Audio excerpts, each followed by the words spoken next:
canceled today's radio guest on other important subjects. I have canceled guest today, Monday, the 18th day of January 2010, to focus on the fact that there is no longer any doubt, 100% pure evidence of massive, sustained destruction of the First Amendment, the Second Amendment, the 10th Amendment. It is all happening right now. It is all being announced. They are openly trying to not sell the idea to the public or even the Congress or even the legislatures. The Obama administration, taking all the unconstitutional tools that his predecessors developed, namely Bill Clinton and George W. Bush, is openly taking over the Internet through cybersecurity, saying that they do intend to shut down free speech.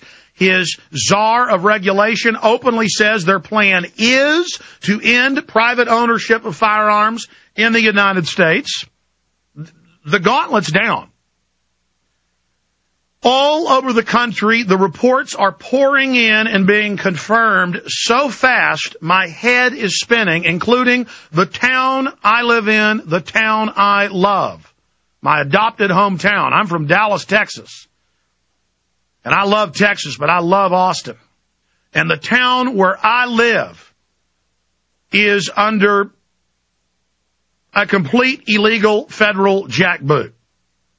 It is under lawless criminal government. The city of Austin and the federal government are in unconstitutional, treasonous rebellion against federal and state law.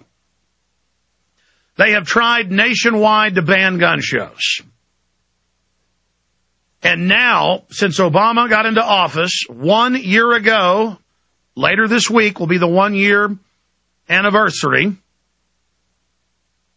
Thursday will be the 1 year anniversary of President Obama officially being in office. This is a maximum complete red alert, ladies and gentlemen, and I want to attempt, because I've been beside myself with anger, disgust, pain, sorrow. It's like I've lost a family member, or I'm watching a family member die. I'm watching my republic. Our precious republic, that precious shield against tyranny, fade beneath the waves of history.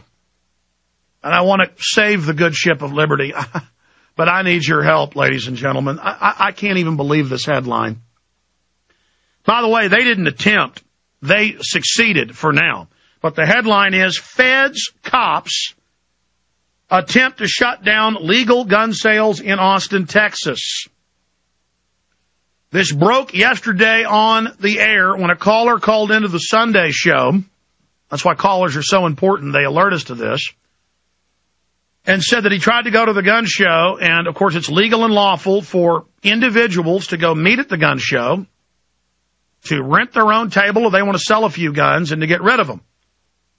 The federal law says that if you're engaged in, continual commerce of guns, that is, you have a gun shop or that's your main business, that you have to get the federal firearms license to sell. It's a tax issue. It's a color of law issue. And they want to set the precedent nationwide that you can't buy your son a rifle, that a grandfather can't buy his grandson or daughter a .22. And I've seen countless cases where they arrest people for selling their neighbor a gun when it's legal and lawful. Well, the APD, the Austin Police Department, and the BATF on record went in and said, look, we don't have a law or regulation, but we're going to arrest you if you sell each other guns without going through the BATF registration NICS program. This is huge tyranny. We're going to fight it. Stay with us.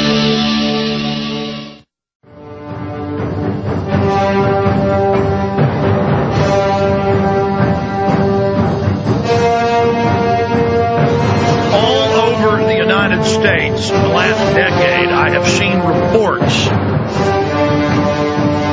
in newspapers and on television of cities and counties trying to tell gun shows that they can't have private sellers. Somebody who wants to sell their shotgun, go rent a table, go to the gun show, and sell it to a private citizen. Craigslist doesn't let you advertise private sales, citizen to citizen, like if you're selling a jet ski or a golf club set or a BB gun or a water hose.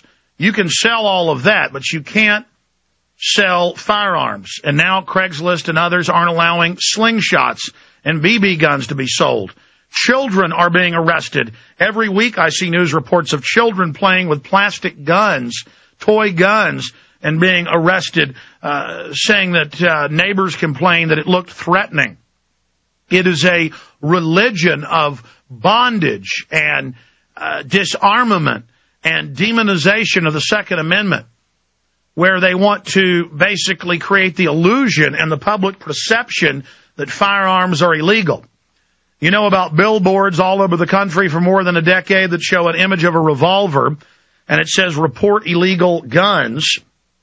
And then you read the fine print at the bottom of the billboard that's very hard to read even up close, and it says, oh, you get the reward for illegal guns, guns used in the commission of a crime. But the illusion is guns are illegal.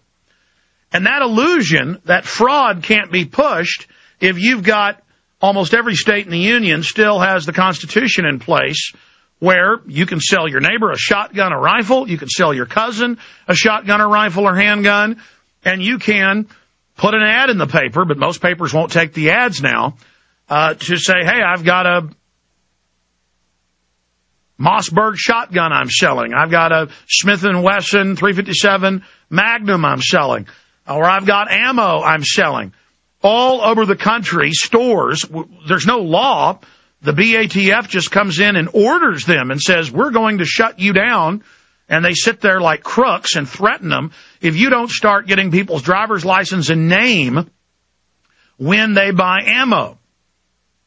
And this prepares you for it to become law, just like more than a decade ago, the feds and the state would come in and tell drugstores, we want you to get the names of people buying Sudafed or buying Claritin, because sometimes criminals get it and make methamphetamine out of it.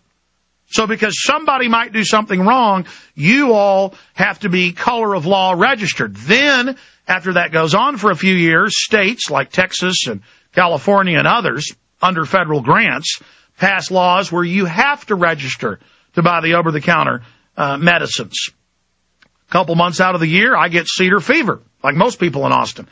And I try to go in and buy Claritin or Sudafed. I've got to give them my driver's license and have them record it and register it. And I see old people buying beer, buying cigarettes, buying tobacco. I've been into Walgreens and seen literally an 85-year-old man or older on a cane with a cane walker, showing his driver's license to buy pipe tobacco. This is all about a part of training you to show ID to buy and sell, getting you ready for the national and global carbon tax / sales tax, which they're now openly announcing. So this is a very sophisticated, complex issue, and in the next hour, I'm going to simulcast at prisonplanet.tv so we can actually show you all of these documents and laws and reports so that there's no denial. Now, the issue I'm going to cover now, ladies and gentlemen, is off the charts in its magnitude. Because previously, in Colorado, in California, in Utah, in Indiana, we've seen the reports everywhere. In Michigan, in Oklahoma, in towns all over this great nation, cities pass ordinances, counties pass ordinances saying you can no longer have private sales of firearms without having a BATF license at gun shows.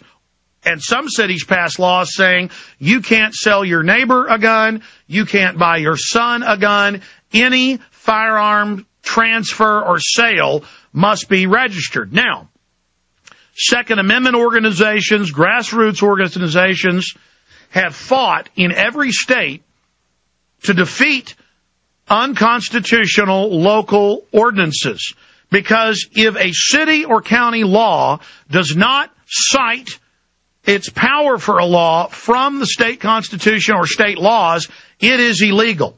It is tyranny.